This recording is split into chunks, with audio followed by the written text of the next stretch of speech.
Maintenant, je vais partager avec vous certaines expériences et vous montrer comment parfois l'échec, les erreurs peuvent conduire à la réussite. Alors la première chose qu'il faut comprendre, c'est qu'il faut qu'on définisse ensemble ce que c'est que la réussite.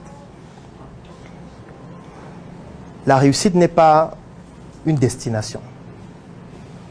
La réussite, ce n'est pas comme le fait de quitter Yaoundé et de se dire je m'en vais à Douala et dès que tu arrives à Douala, tu as réussi. Non. Douala, c'est une étape. Lorsque tu vas arriver à Douala, maintenant, tu vas vouloir aller à Deido. Tu vas vouloir aller à Bouna-Moussadi. Lorsque tu vas arriver à Bouna-Moussadi, tu auras fini ce que tu as fait là-bas. Tu vas vouloir revenir à Yaoundé. Quand tu vas arriver à Yaoundé, tu vas vouloir aller à Bafoussam. C'est ça la réussite. Ça veut dire qu'il y a un ensemble d'étapes.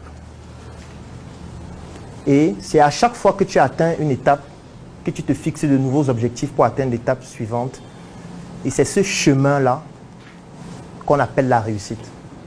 Lorsque vous avez compris ça ainsi, vous comprenez directement qu'en fait, la réussite est un processus qui ne s'arrête jamais.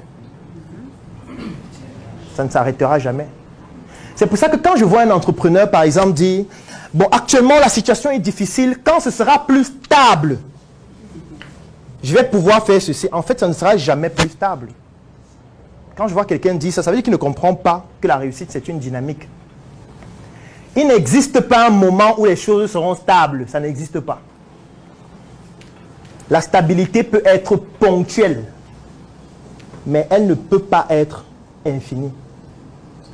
Donc peut-être actuellement, vous n'avez pas d'argent. Vous vous dites, quand je serai plus stable, j'aurai l'argent, je pourrai faire ceci. En fait, ça ne va jamais arriver. Certainement, il y aura des moments où vous avez de l'argent, mais ce ne sera pas pour autant que vous êtes stable. Parce qu'il y aura toujours d'autres choses à faire, d'autres objectifs à atteindre, et ainsi de suite. Donc, si vous n'êtes pas capable de faire certaines choses sans argent, ce n'est pas avec l'argent que vous allez le faire.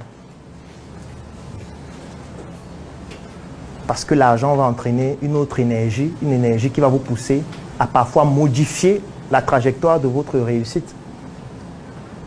Il y a beaucoup de personnes à qui si on donne 50 millions ce soir, tous les projets que vous aviez écrits avant, vous allez arrêter. Vous allez dire, bon, puisque j'ai enfin l'argent, pourquoi souffrir encore? Pourquoi continuer dans la boutique avant les produits? Non, je ferme d'abord la boutique. Je m'en vais d'abord me faire plaisir, même pendant un mois. Parce que, en fait, l'argent vient avec une énergie. Et cette énergie-là, est-ce que vous êtes préparé à pouvoir la gérer avant que cela n'arrive? Et pour se préparer, vous n'avez pas besoin d'avoir de l'argent pour se préparer, non. C'est une préparation qui est purement spirituelle. Ça veut dire qu'il faut vous connaître vous-même. Est-ce que vous avez déjà simulé les cas de décès? Ça veut dire, si tel meurt, comment je vais me comporter? Il faut le faire régulièrement. Tous ceux qui sont proches de vous, tous ceux que vous aimez, vous devez faire les simulations. S'il meurt, je fais quoi? S'il meurt ce soir, si on m'appelle tout de suite qu'il est mort, on fait quoi? Parce que ça va forcément arriver, si ce n'est pas vous qui mourrez le premier. Donc du coup, il ne faut pas que la réaction que vous allez avoir vous surprenne. Parce que cette surprise-là peut être directement fatale. La preuve, il y a des personnes qui apprennent que tel est mort et puis ces personnes meurent aussi. Comment tu meurs parce qu'on t'a dit que quelqu'un est mort? Ce n'est pas il y a une grosse nouvelle que quelqu'un soit mort pour que tu meurs aussi. On doit même fouetter le corps des personnes pareilles. Je ne comprends pas comment on t'appelle. On te dit que quelqu'un est mort et toi tu meurs parce qu'on a dit qu'il est... Je ne trouve pas que tu causes trop de tort à la famille. On doit faire une réunion de famille, on fouette ton corps avant la mort. Il ne faut pas exagérer. C'est choquant, non? Oui, c'est parce qu'on n'a pas la culture de la préparation dans ce qu'on fait. Si ma copine meurt ce soir, je fais quoi? Est-ce que je pleure toute la nuit? Est-ce que je réfléchis sur la meilleure morgue où elle doit être? Et là, je commence à me documenter sur les morgues de la ville, les modalités, peut-être un budget déjà, une sécurité pour gérer ce genre de cas. Parce que ce serait grave si ta copine meurt et tu dois appeler les gens pour qu'on t'aide pour la mettre à la morgue. Tu ne trouves pas que c'est trop grave? Mais pourquoi il doit te prêter de l'argent pour mettre ta copine à la morgue? C'est ta copine, mon Dieu. On n'était pas ensemble, nous tous sur elle. Bats-toi, mon frère. Tu n'as pas pensé à ça avant? Elle est morte, la vie continue, mon frère. Si ton copain meurt ce soir, tu vas faire quoi? Tu fais quoi? Tu n'es pas préparé, il faut donc te préparer à ça. Tu ne veux pas imaginer, hein?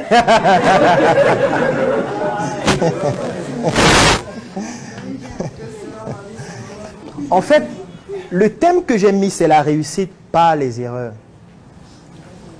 Ça veut dire que si une erreur vous détruit, il n'y aura pas de réussite.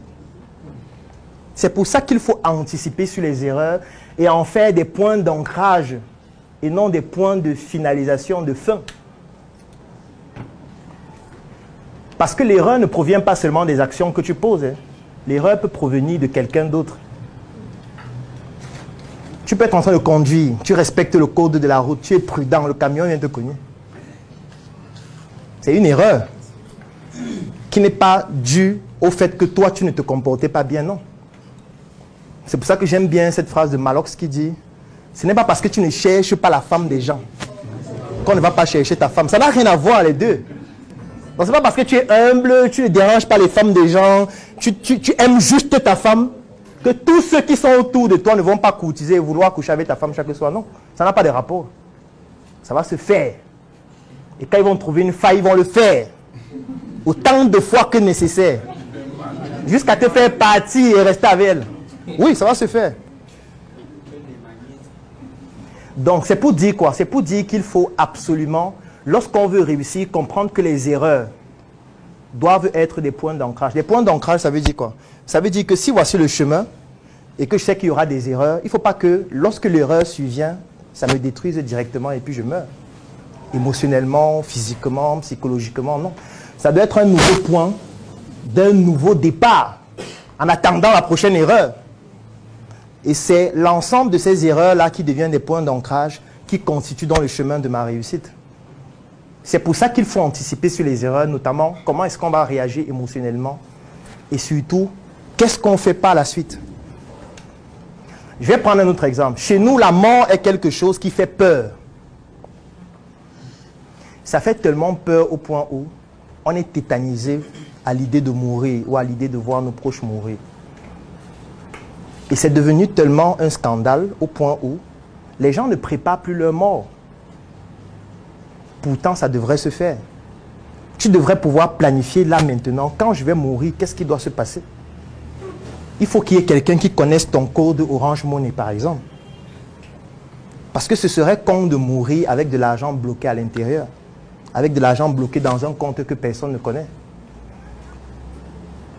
Ce serait con que tu tombes malade aujourd'hui, tu es paralysé, il faut de l'argent pour te soigner, tu as 50 millions dans ton compte, mais personne ne connaît comment y avoir accès. Et du coup, tu meurs parce que tu n'as pas anticipé.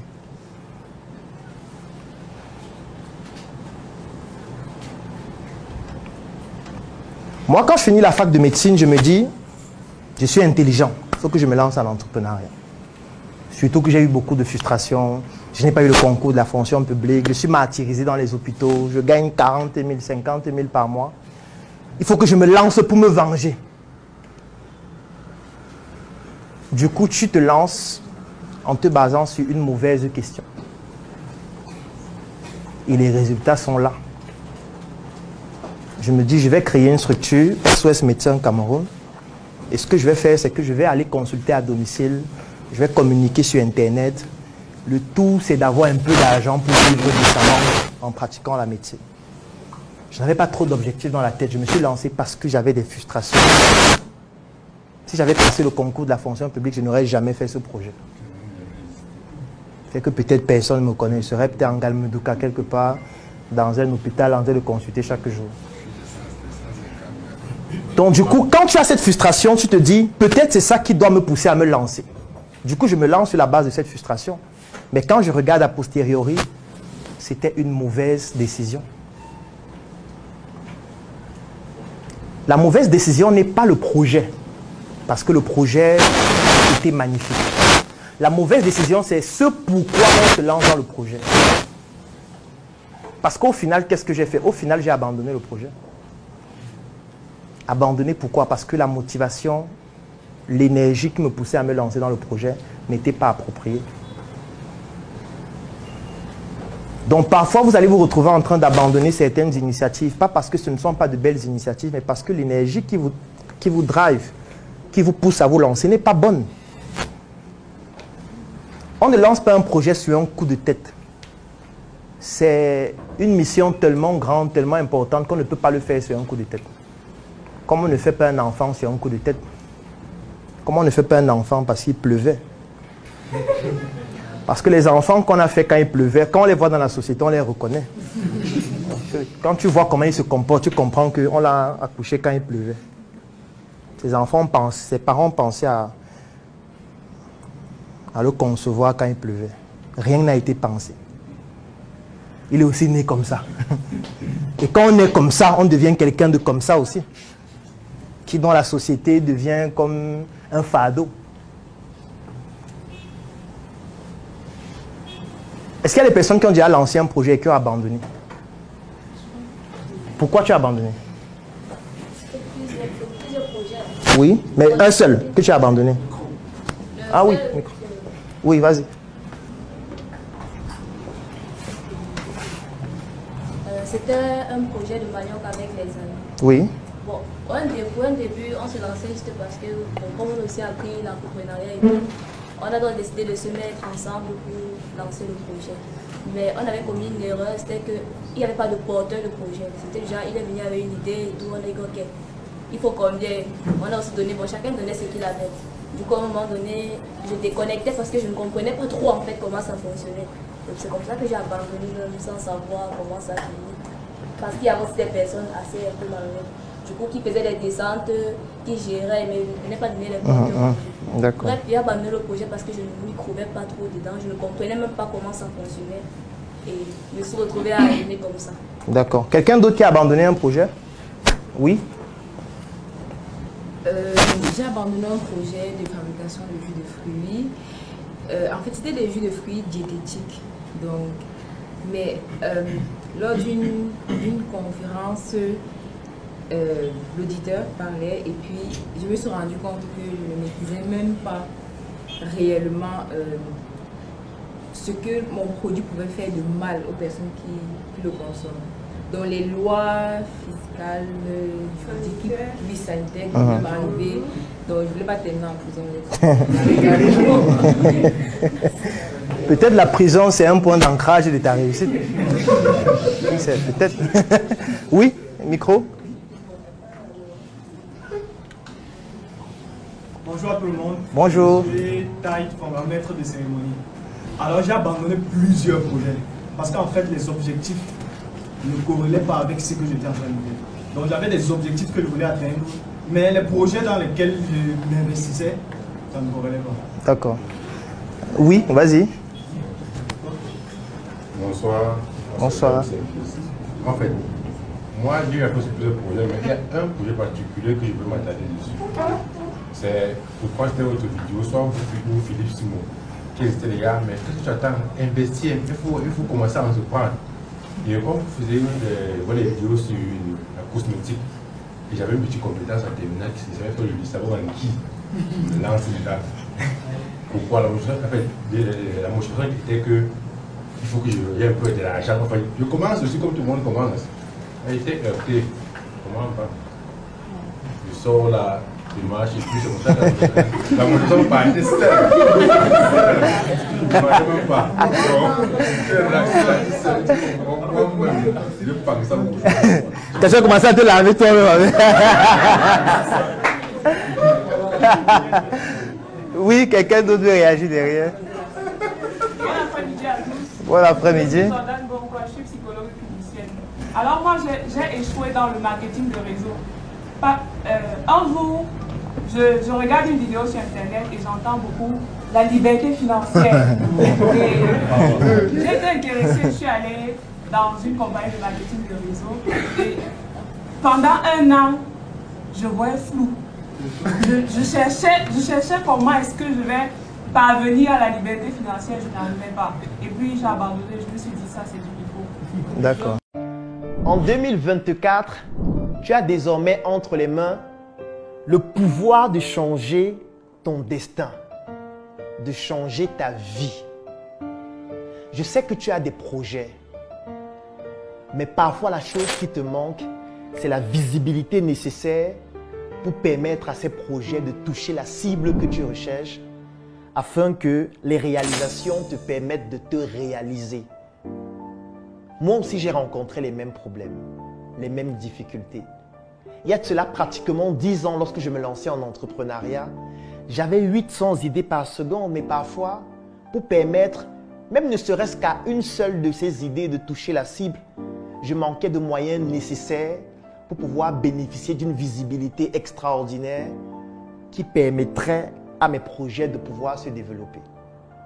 J'ai trimé, je me suis battu, j'ai échoué, j'ai bouffé des tontines et pratiquement 10 ans après, j'ai tout de même, avec beaucoup de résilience, réussi à réaliser des prouesses extraordinaires et surtout à bâtir une communauté importante.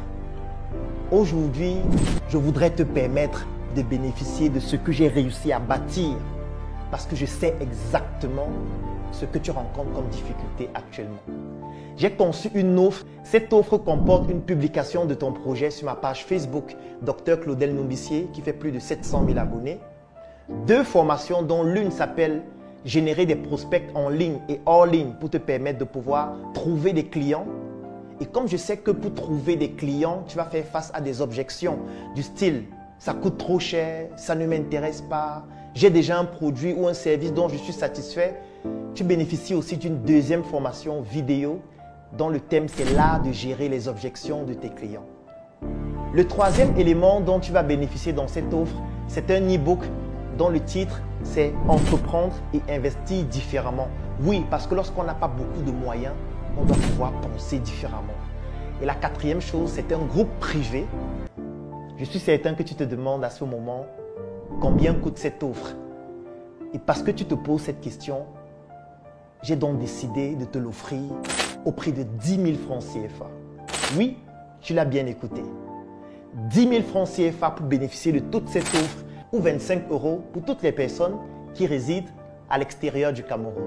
L'avantage, c'est que peut-être toi, tu n'en as pas besoin, mais tu pourrais permettre à un proche, à un frère, à un ami ou à un porteur de projet de bénéficier de cette offre extraordinaire afin de lui permettre de se réaliser durant l'année 2024.